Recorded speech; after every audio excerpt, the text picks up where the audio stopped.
poquito. Miren, vamos a repasar esta imagen.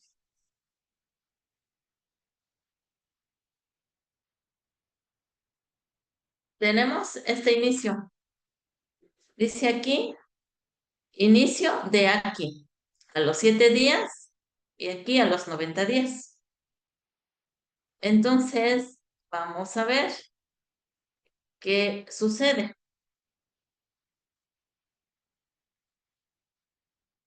La enfermedad renal aguda, de acuerdo a esta publicación, empieza desde los 0 días hasta los 90 días. Pero aquí solamente de 0 a 7 días. Entonces aquí dice, aquí trayectoria y enfermedad renal aguda. Aquí quiere decir acute kidney injury, lesión renal aguda, y acute kidney disease, que es enfermedad renal aguda. Entonces, quiero que me entiendan. ¿Está bien entendida la diferencia entre lesión renal aguda y enfermedad renal aguda?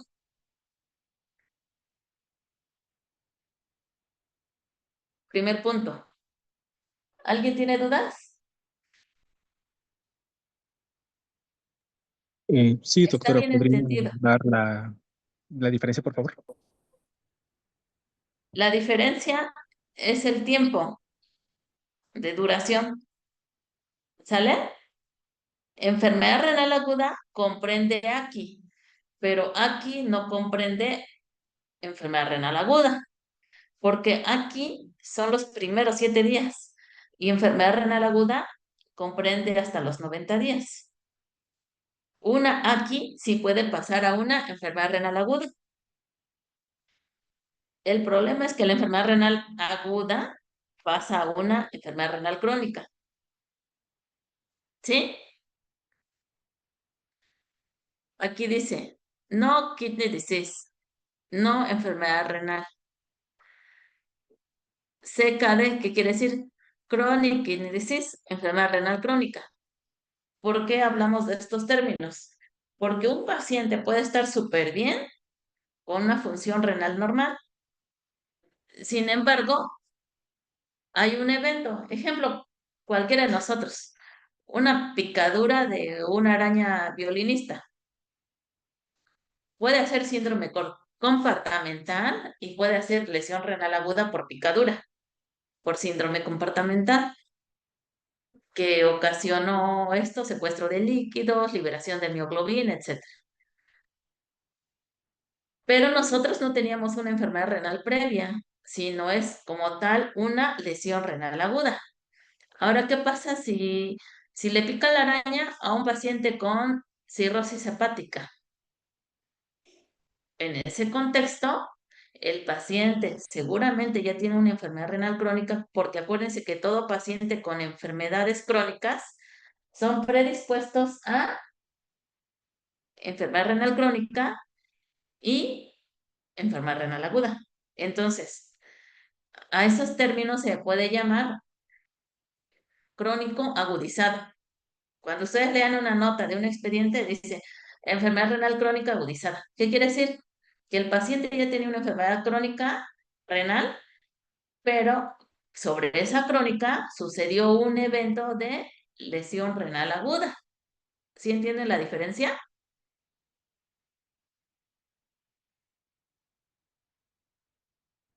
A ver, necesito que vean esta imagen. Enfermedad renal crónica agudizada, ¿a qué se refiere?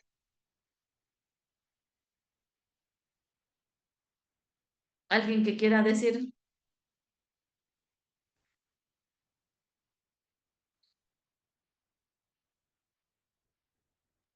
¿A qué se refiere enfermedad renal crónica agudizada?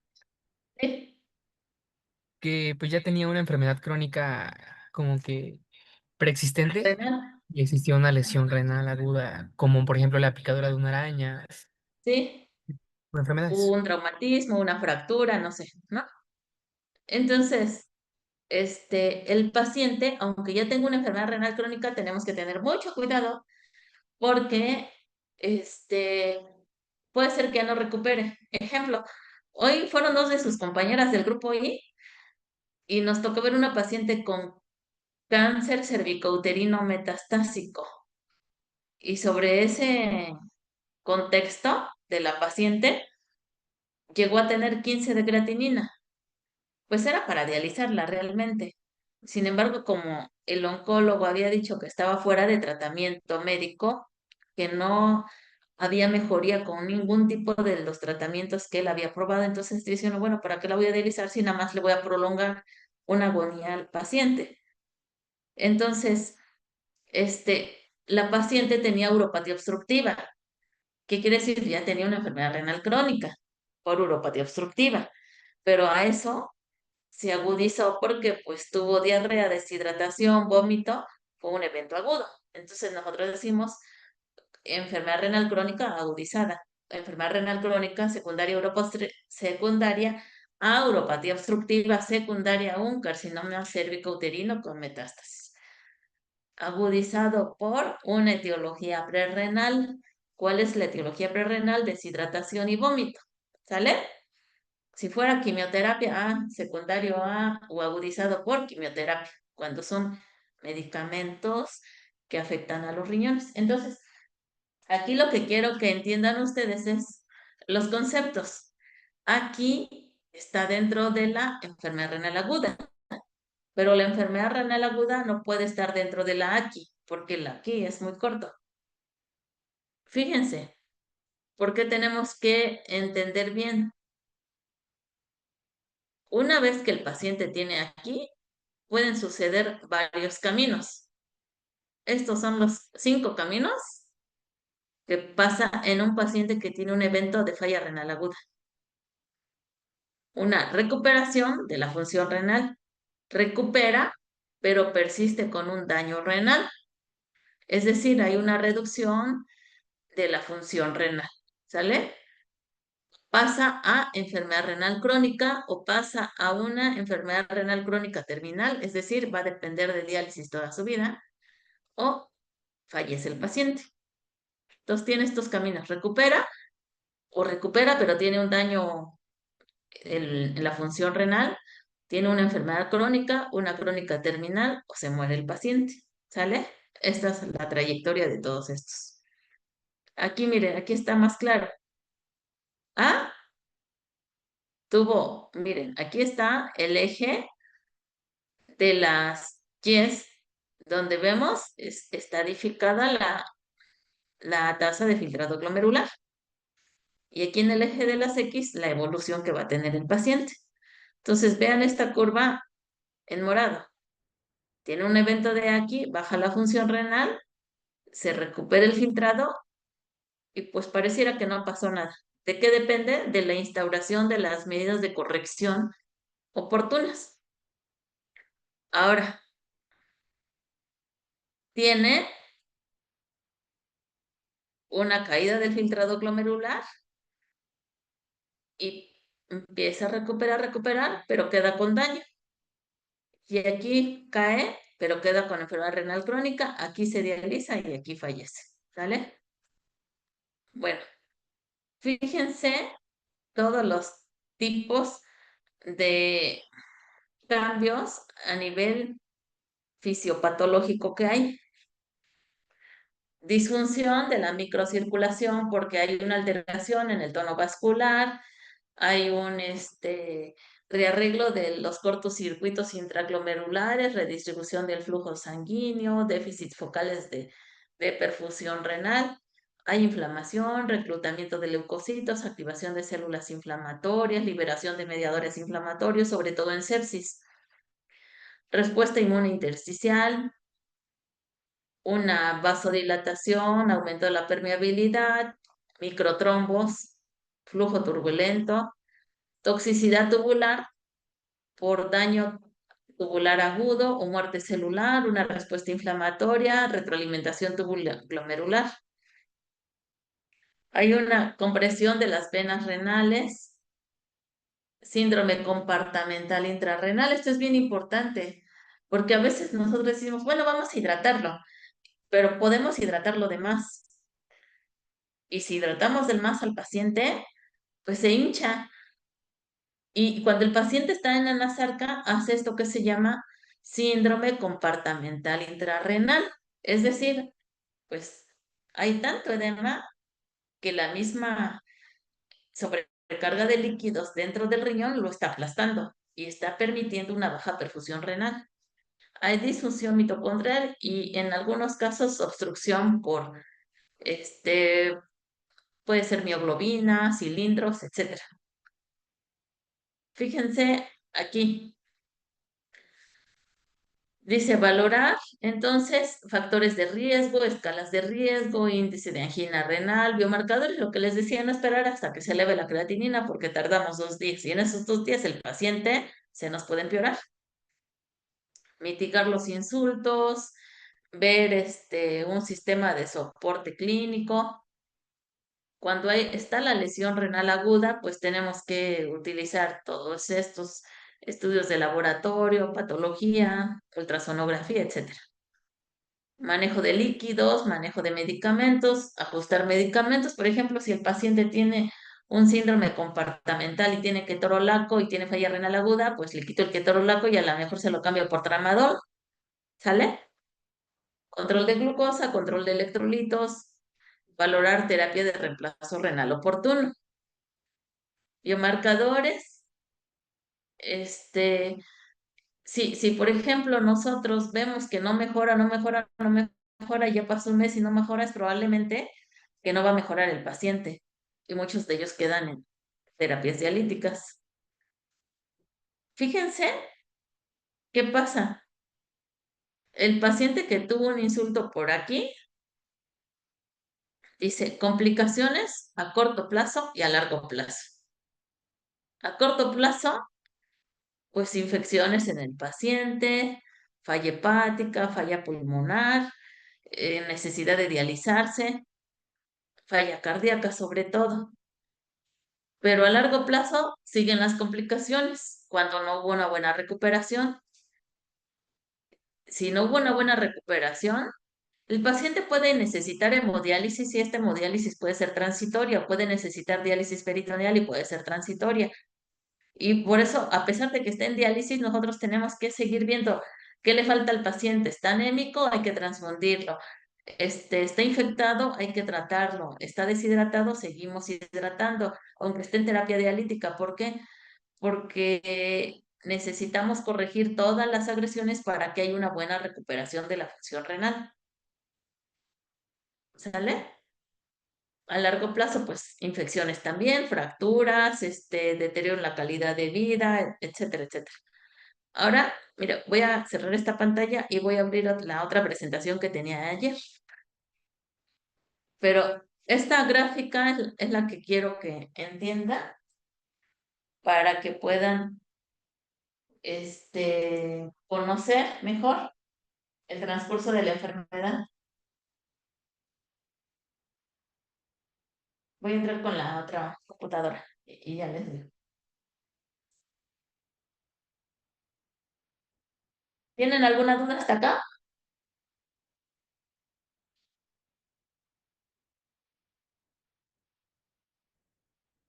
¿Tienen alguna duda?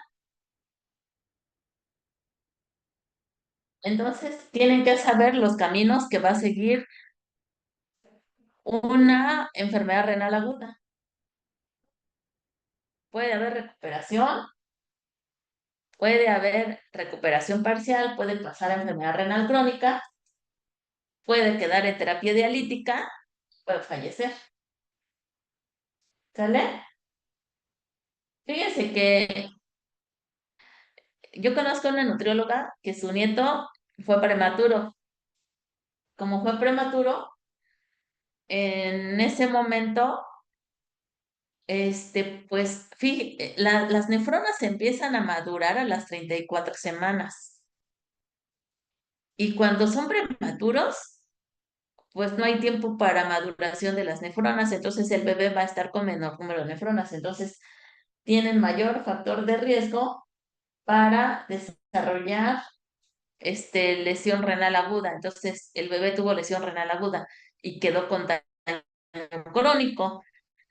Entonces la nutrióloga se tuvo que estudiar se aventó el curso de nutrición renal, que es una especialidad de nutrición que es bastante buena, para poder alimentar a su nieto, porque iba a depender de la alimentación el que su nieto pudiera también vivir con una mejor calidad de vida, libre de diálisis, que es en lo que vamos a enfocarnos después. Voy a, voy a salirme de esta y ya les comparto. Vamos a seguir con las diapositivas que estábamos viendo ayer. Antier, mejor dicho.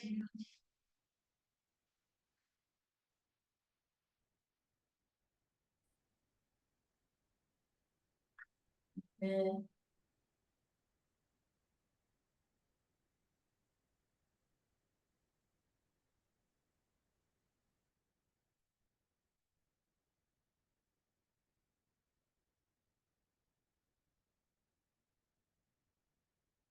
Miren, ¿qué vamos a valorar en un examen general de orina? ¿Qué están viendo la diapositiva? Dice examen general de orina. ¿Ya la están viendo? Sí, doctora. Tómenle foto a esta imagen.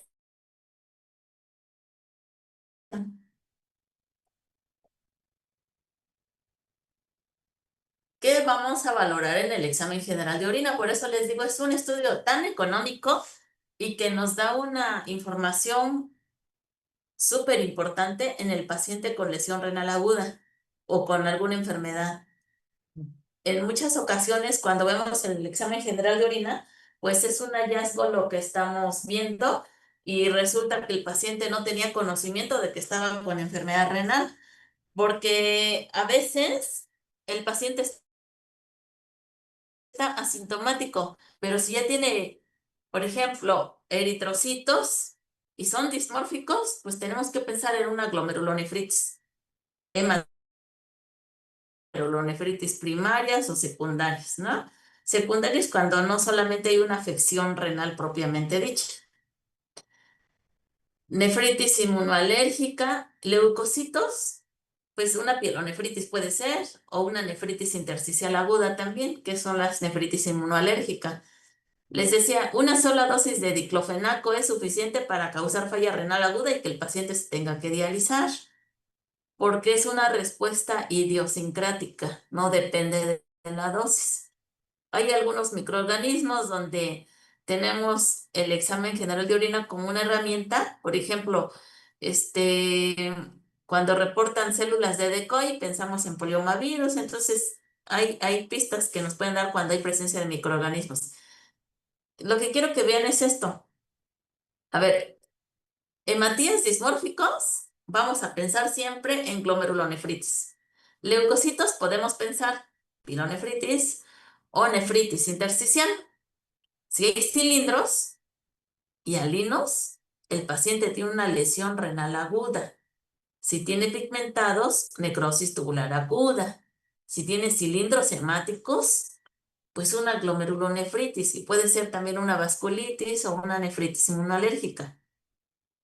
Cilindros siempre los tienen que tener presentes donde les tienen que buscar una explicación. Entonces, si están en una consulta y ven presencia de cilindros y tienen acceso a internet, siempre busquen. Si se les olvidó. Cristales de ácido úrico generalmente en hiperuricemia, en gota, lo van a encontrar. Oxalatos, el paciente, es raro, generalmente lo vemos cuando el paciente está deshidratado.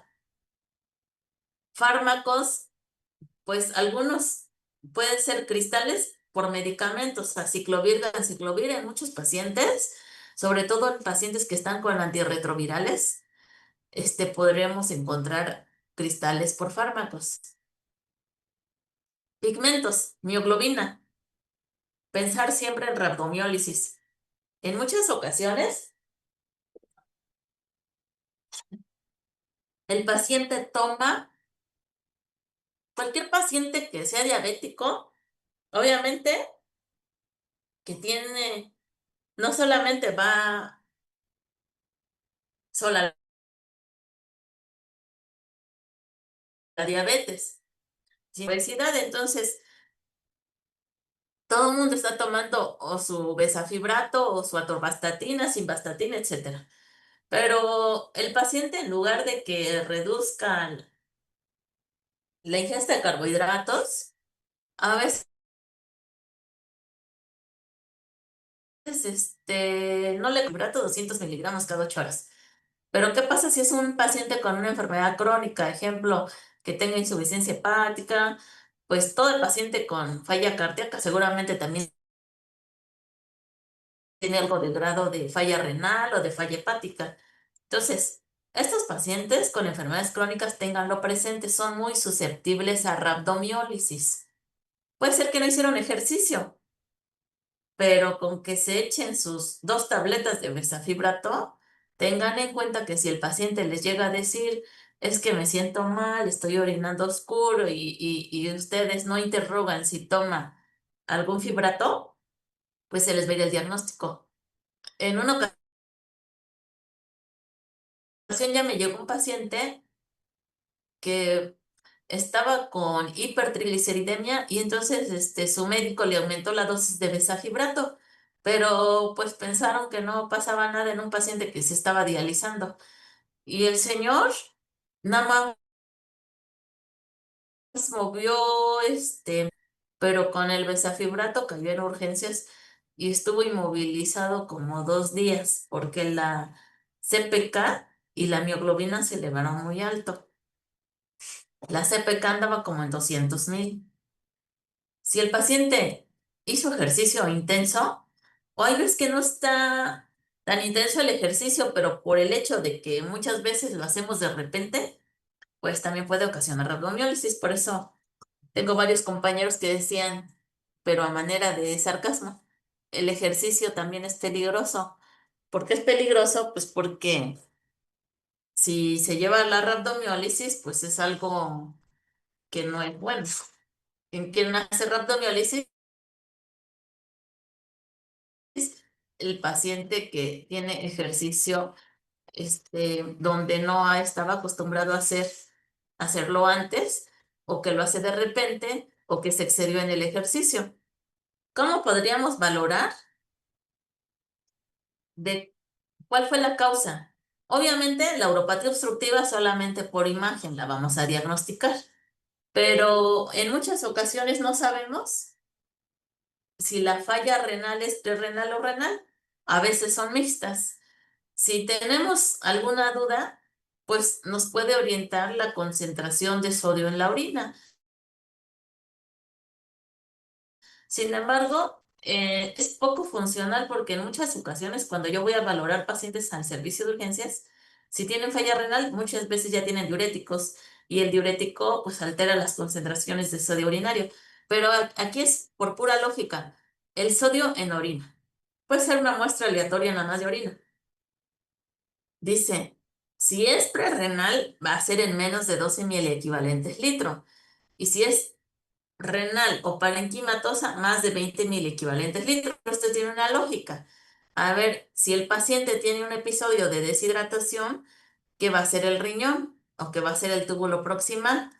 Pues captar, va a reabsorber una mayor concentración de sodio. ¿Y qué pasa con la orina? Pues va a tener una menor concentración de sodio urinario, por eso dice menos de 200 miliequivalentes. Pero cuando no es por deshidratación, fue, por ejemplo, tóxicos, medicamentos, la concentración de sodio urinario va a estar aumentada. ¿Por qué? Porque los túbulos están dañados y no pueden reabsorber. Más o menos a esto refiere esto. Puede haber cilindros hialinos acá y aquí pigmentados. Estos son los patrones de daño en el ultrasonido renal con fracaso renal agudo. Si hay dilatación de la vía excretora o hidronefrosis, pues es claro que hay una uropatía obstructiva. Si hay riñones de tamaño normal con ecogenicidad conservada, pues es claro que se está confirmando que es una falla renal aguda, que no es algo crónico. Aquí puede ser riñones de tamaño normal, es igual riñones con una falla aguda, pero puede ser algunos casos papilas hipoecogénicas, algunos casos por medicamentos. Es poco probable este patrón. Riñones reducidos de tamaño, hiperecogénicos, mala diferenciación corticomedular o cortical muy reducida, pues es un paciente que tiene un daño crónico, pero sobre ese daño crónico pudo haber un daño agudo. Si tiene riñones aumentados de tamaño con grandes quistes, parénquima renal reducido, pues es una poliquistosis renal. Vamos a ver imágenes. Este es el hígado y aquí está el riñón, pero el riñón prácticamente se ve súper chiquito. Este es un daño crónico, este es el riñón derecho. Acá, ¿qué vemos? Este es el borde renal, esta es la corteza renal y este es el parénquima. ¿Y qué vemos aquí? La vía urinaria y está dilatada, entonces es un caso de uropatía obstructiva. Si yo veo a un paciente con falla renal aguda y veo esta imagen, pues prácticamente estoy diciendo que al menos que sea súper urgente, lo dializaría, pero si no, pues le tendría yo que hablar al urólogo para que le coloque un catéter doble J. Esta es una imagen con riñones poliquísticos. Miren, aquí están los quistes, los quistes, los quistes, los quistes, los quistes, los quistes, los quistes. ¿Sale? Aquí la imagen del riñón es normal. Tiene bordes regulares. Esta es la corteza y esta es la médula. Y aquí se ven aquí se ve una piedra que está cocinando sombra sónica. Y este es un riñón de características normales. Borde regular. Toda esta zona negra es la corteza y esta hiperecogénica es la médula renal, pero se ve sin datos de uropatía obstructiva, prácticamente es un riñón normal. Ahora, ¿cuál es el algoritmo diagnóstico en la falla renal aguda? Entonces es súper importante la historia clínica, saber qué hizo, qué comió, qué tuvo, diarrea, tuvo fiebre, si tuvo fiebre, pues buscar infecciones, si tuvo diarrea, pues buscar deshidratación, si tuvo vómito, buscar deshidratación. Vamos a ver si se pudiera los parámetros urinarios, pero si están no sé, en Suchixtlahuaca o en Chacagua, etcétera, etcétera, no sé, pues obviamente que esto pues es un sueño guajiro, ¿no? Si podemos tener una ecografía, pues esto, pues usted lo van a referir y ahí le tienen que hacer el ultrasonido. Si hay dilatación, pues es una uropatía obstructiva y hay que buscar la causa.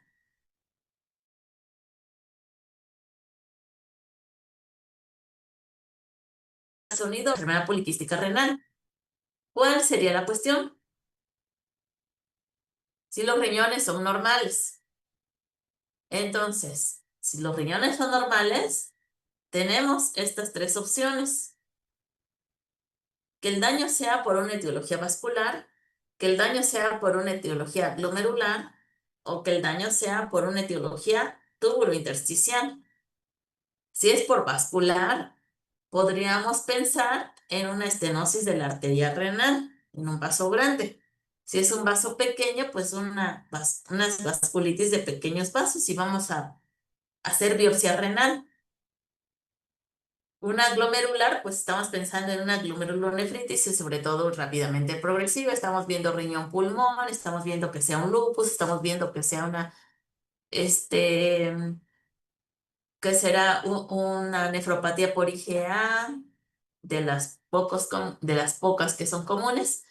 Si es un daño túbulo intersticial, si el paciente nos dice, pues le aplicaron 7 inyecciones de gentamicina y el paciente era diabético, pues está encajando en esta túbulo intersticial con una afección tóxica. Si el paciente dice, bueno, tuvo 2 dosis de diclofenaco y le empezó a doler la espalda, empezó a vomitar, pues probablemente sea una alérgica. O le picó una araña, pues puede ser tóxica, pero también puede ser alérgica. Isquémica, pues también pudiera ser.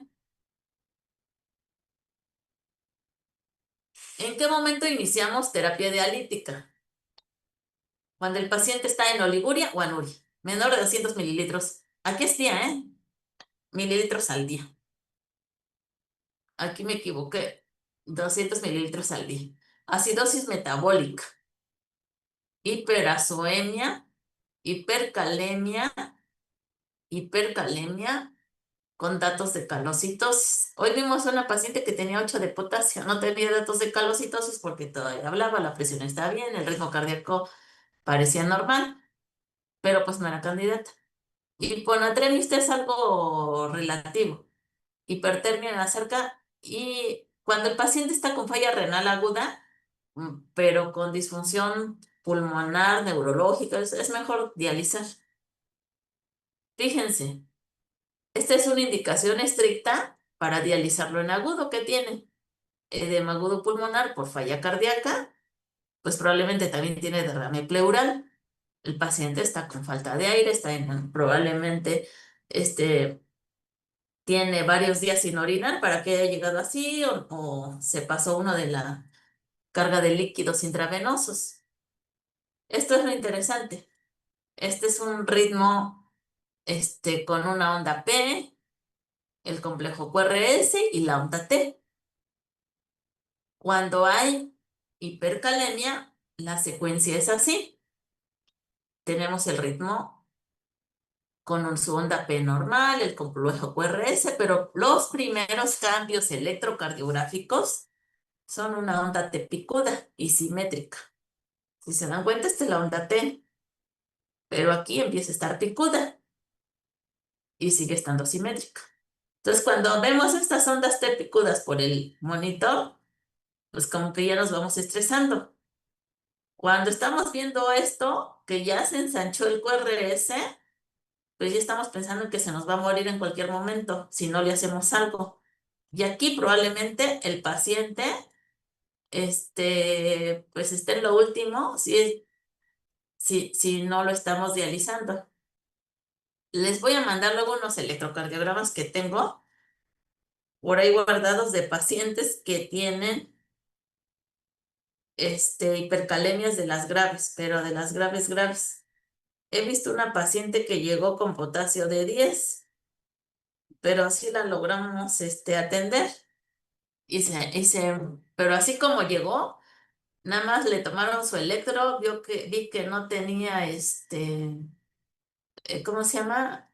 Vi que no tenía alguna otra cosa, pero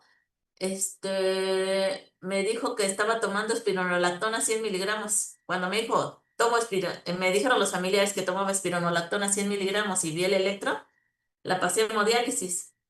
Y así toda bloqueada la metí a la hemodiálisis y mejoró. Y salió. Medidas anticalémicas. A veces el paciente empieza a orinar y vemos que podemos controlar el potasio, podemos ponerle una solución polarizante, glucosa e insulina. La preparamos 50 mililitros de dextrosa al 50% con 10 unidades de insulina dentro de la solución y la pasamos en 30 minutos en general. El problema es que nos puede producir hipoglucemia. El salbutamol lo podemos administrar, pero nos reduce muy poco el potasio. El bicarbonato de sodio es efectivo, el gluconato de calcio es efectivo y las polarizantes. Resinas de intercambio catiónico de aquí a que lo van a conseguir, a comprar, etcétera, pues como que no es tan efectivo, porque es más de un mecanismo intestinal y si el paciente está en un área de choque, pues vamos más por el gluconato, pero sobre todo por la polarizante. Y en algunos casos el bicarbonato. Si el paciente orina, le vamos a aplicar diurético para que elimine el potasio. Eso es lo que les decía. Una lesión renal aguda va a pasar a una enfermedad renal aguda y esta enfermedad renal aguda puede pasar a una enfermedad renal crónica. ¿Cuál es el periodo de tiempo? 90 días, 0 días y 7 días. Pero contempla desde los 0 días, pero la injuria renal aguda son los primeros 7 días. Esto ya se los dije en la otra gráfica. Bueno, hasta aquí lo dejamos y nos vemos mañana. ¿Tienen alguna duda hasta acá? Esto apréndanselo bien. Prerrenal, renal y posrenal. Causas. Ya les dije las causas. Si es por necrosis tubular aguda, siempre pensar en una etiología isquémica o tóxica. Tóxica, es importante, creo. Voy a conseguirles unas clases de fármacos, porque tenemos que ver mecanismos de acción y cómo causan daño renal, porque utilizan indiscriminadamente analgésicos, antibióticos, etcétera. Entonces, para que por lo menos sepan los mecanismos de acción de los fármacos. Bueno, ¿tienen alguna duda? Si no, sería todo hasta acá. Y nos vemos mañana.